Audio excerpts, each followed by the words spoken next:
Stand up comedy করবো সালা, stand up comedy. পাড়ার মোড়ে একটা মোমোর দোকান দেবো সালা, মোমো চিত্তে দাঁড়িয়ে গেল, ওয়াও মোমো দাঁড়িয়ে গেল, আর আমি পারবো না? ট্রাভেল ব্লগগুলো যা দাঁড়াচ্ছে না, মোটিভেশনটা খারাপ না।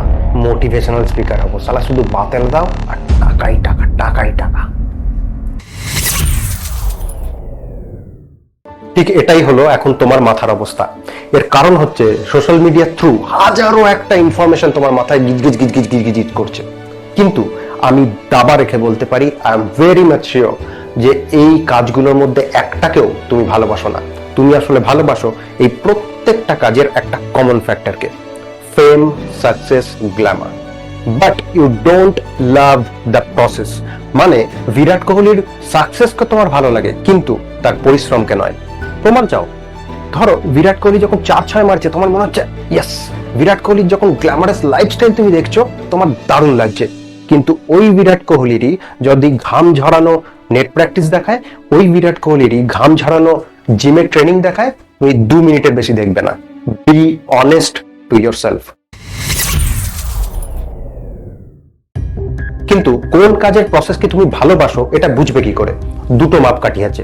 ফার্স্ট, যে কাজ করার সময় তোমার সময়ের কোনো হুঁশ থাকে না, তোমার মনে হয় যে সময় কিভাবে চলে গেল, আমি তো এটা দারুণ এনজয় করছিলাম, দ্যাটস ইউর ফিল্ড। এই কনসেপ্টটা আরো ডিটেলে জানতে চাইলে ভিডিওটা দেখতে পারো, ডেসক্রিপশনেও লিংক দেওয়া আছে, ডিটেলে বলেছি। 2 নম্বর, যে কাজ তুমি বিনা পয়সাতেও ভালোবেসে, ভেতর থেকে ভালোবেসে করতে রাজি আছো। তার মানে এটা বলছি না যে এই কাজটার বিনিময়ে তুমি টাকা নেবে না, অবশ্যই নেবে, বরং উল্টোটা, তুমি প্রাইম ফিজ চার্জ করবে। কিন্তু এটা আবার বাইরের দুনিয়াকে বলতে যাবে না যে তুমি ভালোবেসে করছো, টাকা না দিলেও তুমি এটা করবে, চুষে নেবে তোমায়। একটা খাতার পেন নাও, খাতাটাকে ল্যান্ডস্কেপ মোডে রাখো, কম্পিউটারও করতে পারো। এবার প্রথম স্টেপটা করার পরে যেগুলো তুমি পয়েন্ট আউট করেছো, যে অপশনস গুলো, সেগুলো খাতার বাঁ দিকে এক্সট্রিম লেফটে ভার্টিক্যালি লেখো। দুটো পয়েন্টের মধ্যে একটা গ্যাপ দেবে। ডান দিকে লেখো পজিটিভ সাইডস। পয়েন্ট 1 বা অপশন 1 তার পজিটিভ সাইড কি কি আছে, আর তার এক্সট্রিম রাইটে এসে লেখো নেগেটিভ সাইড কি কি আছে।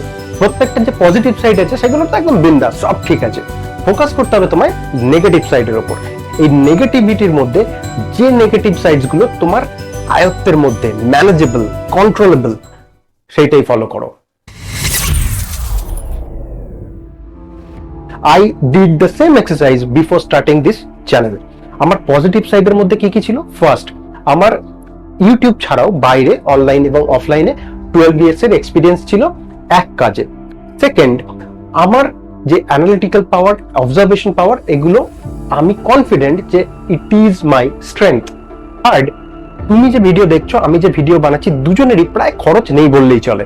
অ্যান্ড ফোর্থ, ভিডিওর মাধ্যমে আমি যত সংখ্যক মানুষের কাছে একসাথে পৌঁছাতে পারবো সেটা সশরীরে পসিবল না। সব থেকে বড় ক্যামেরা ফেস করার ভয়। দ্বিতীয়ত, আমি জানতামই না ভিডিও এডিটিং কিভাবে করতে হয়। তৃতীয়ত, আমি জানতাম না বিভিন্ন সোশ্যাল মিডিয়া, তাছাড়াও ইউটিউব কিভাবে ম্যানেজ করতে হয়, চালাতে হয়। These were manageable. It was possible for me to learn this. That's why I started this channel. তুমি মাথা ঠান্ডা করে একটু ভাবলে, চিন্তা করলে দেখতে পাবে, বুঝতে পারবে যে যে সকল কাজ তুমি একটা সময় শুরু করেছিলে but you didn't continue, you didn't finish, প্রত্যেকটা ক্ষেত্রে একটা কমন ফ্যাক্টর ছিল। সেটা হচ্ছে তুমি নিজের ভেতর থেকে মন চেয়েছিল বলে করেছিলে তা না। কেউ বলেছিল, ও বললো কর, ও বললো কর, অ্যাডভাইস করলো, করে দিলে। বাট যেহেতু তোমার ভেতর থেকে কোনো পারপাস, ওয়াই ক্লিয়ার ছিল না, তোমার ওটা করার বা কন্টিনিউ করার তাগিদ অনুভব হয়নি। There should be a purpose. The why should be clear to you before starting anything.